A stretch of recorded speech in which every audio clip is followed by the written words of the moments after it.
Picture this. Marcus Aurelius, the most powerful man in the ancient world, sits alone in his tent on the Germanic frontier, writing to himself about the nature of suffering. Not about military strategies or political maneuvering, but about how to remain unshaken when everything around him crumbles. Here was an emperor who could command legions, yet he spent his private moments mastering something far more challenging, his own mind.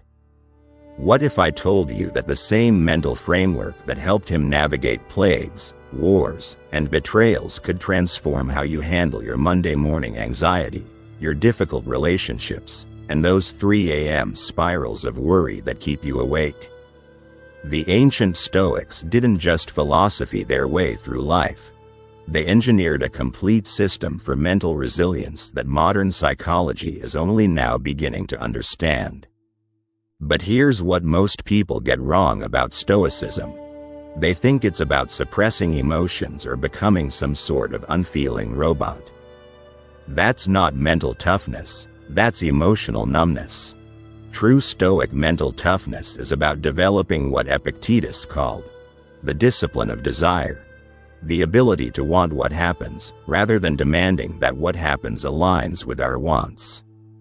To understand how the Stoics built mental toughness, we need to grasp their revolutionary insight about human psychology. They recognized that we don't actually respond to events. We respond to our judgments about events. Epictetus captured this perfectly when he said, "It's not what happens to you, but how you react to it that matters." Consider Sarah, a marketing executive who recently lost a major client. The event itself, the client leaving, is neither good nor bad. It simply is. But Sarah's mind immediately begins constructing a narrative. This means I'm terrible at my job. My career is over. I'll never recover from this. Notice how the suffering isn't coming from the lost client, but from the story she's telling herself about what it means. The Stoics understood that between stimulus and response lies our most profound human freedom, the space where we choose our interpretation. This isn't positive thinking or denial. It's recognition that external events have only the power we grant them through our judgments. Marcus Aurelius developed this insight further in his Meditations, writing, "You have power over your mind, not outside events. Realize this, and you will find strength." He wasn't speaking theoretically. As emperor, he faced the Antonine Plague, which killed millions, constant warfare, and personal tragedies including the loss of several children. Yet his private writings reveal a man committed to finding meaning and maintaining equanimity regardless of circumstances. This philosophical foundation becomes the bedrock of Stoic mental toughness. Unlike modern approaches that focus on building confidence or positive self-talk, Stoicism works by fundamentally restructuring how we relate to adversity itself. The cornerstone of Stoic mental toughness is what modern practitioners call the dichotomy of control, though Epictetus originally framed it more simply. Some things are within our power, while others are not. This isn't just a helpful distinction, it's a complete reorganization of mental energy. Most people exhaust themselves trying to control outcomes, other people's opinions, past events, and future uncertainties. The Stoic practitioner learns to identify with surgical precision what actually falls under their influence and what doesn't.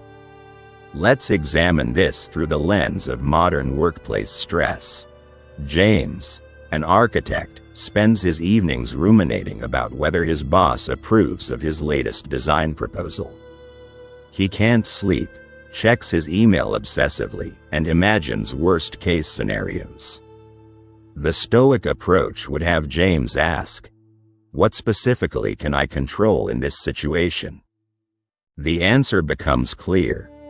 James can control the quality of his work, his communication about the project, and how he presents his ideas. He cannot control his boss's preferences, mood, personal biases, or the myriad factors that influence decision-making. Once James truly internalizes this distinction, his mental energy gets redirected from anxiety-producing speculation to productive action. But here's where most people stumble with this concept. They think it means becoming passive or accepting mediocrity. Epictetus clarified this misconception by distinguishing between our actions and the outcomes of our actions. We control our efforts, our choices, our responses, and our character. We don't control results, other people's reactions, or external circumstances. This creates what we might call detached engagement, throwing yourself fully into what you can influence while maintaining equanimity about what you cannot. It's the mental state of an athlete who prepares intensively for competition while accepting that factors beyond their control, weather, judges' decisions, opponents' performance, will ultimately determine the outcome. The psychological research supports this ancient insight. Studies on locus of control show that people who focus on what they can influence report higher life satisfaction, lower anxiety levels, and greater resilience in the face of setbacks. The Stoics developed sophisticated mental techniques for transforming how we perceive challenging situations. These weren't mere intellectual exercises, they were practical tools for maintaining psychological stability under pressure. The first technique involves what we might call philosophical zooming. When faced with a setback, the Stoic mind learns to adjust its temporal and spatial perspective. Marcus Aurelius regularly practiced this, reminding himself that from the viewpoint of eternity, even major disasters appear as small perturbations in an infinite cosmos. Consider how this might apply to career disappointment. Rather than seeing a failed job interview as a devastating personal rejection, the philosophical zoom reveals it as one small event in a decades-long professional journey, which itself represents a tiny fraction of human experience across history. This isn't minimizing legitimate disappointment, it's placing it in proper context to prevent catastrophic thinking. The second technique involves examining our attachments to specific outcomes. The Stoics recognized that suffering often comes not from what happens, but from the gap between what happens and what we expected or demanded should happen. Seneca wrote, "Every new beginning comes from some other beginning's end." Take Michael, who built his identity around being promoted to department head. When the promotion goes to a colleague, he experiences not just disappointment but an existential crisis. The Stoic approach would have Michael examine why his sense of self-worth became dependent on a particular external outcome. Through this examination, he might discover that his deeper values, contributing meaningfully to his organization, developing his skills, mentoring others, can be pursued regardless of title or position.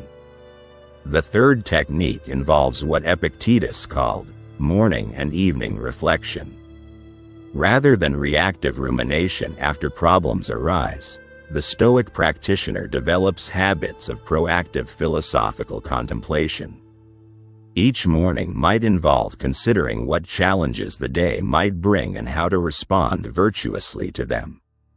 Each evening includes reviewing the day's events, examining one's responses, and identifying opportunities for improvement. These aren't quick fixes or life hacks. They're elements of what the Stoics saw as a complete way of life, a systematic approach to developing wisdom, justice, courage, and temperance through daily practice. What makes someone emotionally resilient? Modern psychology points to factors like cognitive flexibility, social support, and stress management skills. The Stoics arrived at similar conclusions through philosophical reasoning, but they went deeper by addressing the fundamental beliefs that either strengthen or weaken our psychological foundation. The Stoic approach to emotional resilience begins with accepting that difficult emotions are part of human experience. Unlike modern approaches that might focus on eliminating negative emotions, Stoicism teaches us to relate to them differently. When anxiety arises, the question isn't, "How do I make this go away?" but rather, "What is this emotion telling me about my attachments and judgments?" Consider Elena, who experiences intense anxiety before public speaking. A conventional approach might focus on relaxation techniques or positive visualization. The Stoic approach would have Elena examine the beliefs underlying her anxiety. What am I assuming about how others will judge me? Why do I need their approval? What's the worst that could realistically happen, and could I handle it? This philosophical inquiry often reveals that our emotional distress comes from demanding certainty in an uncertain world, or needing control over things beyond our influence. Elena might discover that her speaking anxiety stems from the belief that everyone must approve of her performance, that any criticism reflects her worth as a person, or that career success depends on never appearing vulnerable or imperfect. The Stoics also understood that emotional resilience requires practicing discomfort intentionally, rather than waiting for it to be imposed upon us. Seneca regularly engaged in voluntary hardship, sleeping on the floor, eating simple foods, wearing basic clothing, not from masochism, but to prove to himself that he could maintain equanimity regardless of external conditions. Modern research on stress inoculation supports this ancient practice. People who gradually expose themselves to manageable challenges develop greater confidence in their ability to handle future difficulties. The key insight is that resilience isn't built through avoiding discomfort, but through learning that we can remain centered while experiencing it. This leads to what we might call philosophical courage, the willingness to face reality as it is rather than as we wish it were. When Elena accepts that public speaking will always involve some risk of criticism or failure, she can focus her energy on preparation and authentic communication rather than on controlling outcomes beyond her influence. How do these philosophical insights translate into practical daily strategies? The Stoics were remarkably practical philosophers, developing specific exercises for integrating their insights into ordinary life. The first strategy involves what we might call judgment auditing. Throughout the day, when you notice emotional reactivity, pause and identify the specific judgment creating your distress. If traffic makes you angry, the judgment might be, "This shouldn't be happening," or "Other drivers should be more considerate." If a friend cancels plans, you might discover judgments like, "They don't value our friendship," or "I can't enjoy my evening alone." The second strategy involves reframing obstacles as opportunities for character development. Marcus Aurelius wrote, "The impediment to action advances action.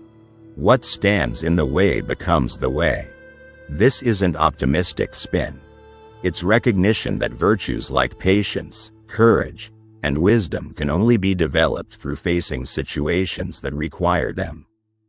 When David's startup faces unexpected financial pressures, instead of seeing this as evidence of his failure as an entrepreneur, he might reframe it as an opportunity to develop resourcefulness, learn about crisis management, and discover what aspects of the business are truly essential. The external situation remains challenging, but his relationship to it transforms from victimization to empowerment. The third strategy involves developing what we might call philosophical momentum through small daily practices. Rather than waiting for major crises to apply Stoic principles, practitioners build mental habits through minor challenges. When your coffee shop runs out of your preferred drink, when technology doesn't work as expected, when weather disrupts your plans, these become opportunities to practice accepting what you cannot control while focusing on how you can respond constructively. The fourth strategy involves evening reflection that goes beyond just reviewing events to examining the philosophical assumptions that shaped your responses. This isn't self-criticism but philosophical investigation. What beliefs about how life should unfold caused me stress today? Where did I waste energy trying to control things beyond my influence? What opportunities did I have to practice virtue? Research on implementation intentions shows that people who develop specific if-then plans for challenging situations are more likely to respond effectively when those situations arise. The Stoic practitioner might develop frameworks like, if I face criticism at work, then I will listen for any valid feedback while remembering that my worth isn't determined by others' opinions, or, if plans get disrupted, then I will see this as an opportunity to practice flexibility and find alternative ways to accomplish my deeper goals. The Stoic blueprint for mental toughness isn't about becoming invulnerable to life's challenges. It's about developing a philosophical framework that allows you to engage fully with life while maintaining your psychological center. Marcus Aurelius, Seneca, and Epictetus faced the same fundamental human challenges we face today. Uncertainty about the future, disappointment when things don't go as planned, difficult relationships, loss, and mortality. Their insights remain relevant because they addressed the timeless aspects of human psychology rather than the surface-level symptoms of stress and anxiety. By learning to distinguish between what we can and cannot control, by examining the judgments that create our emotional suffering, and by practicing voluntary discomfort to build confidence in our resilience, we develop what the Stoics called an inner citadel, a core of strength that external circumstances cannot breach. This doesn't happen overnight, and it doesn't mean you'll never feel challenged or disappointed again. It means you'll relate to those experiences differently, seeing them as opportunities for growth rather than threats to your well-being. The ancient world may seem foreign to our modern lives, but the fundamental choice between wisdom and reactivity, between focusing on what we can control versus what we cannot, between building character through challenges versus being diminished by them. These choices remain as relevant today as they were 2,000 years ago. If you found these insights helpful for developing greater emotional control and mental resilience, subscribe for more practical philosophy that you can apply immediately to the challenges of modern life. The Stoics believed that philosophy should be a way of life, not just an intellectual exercise. Let's put these ideas into practice together.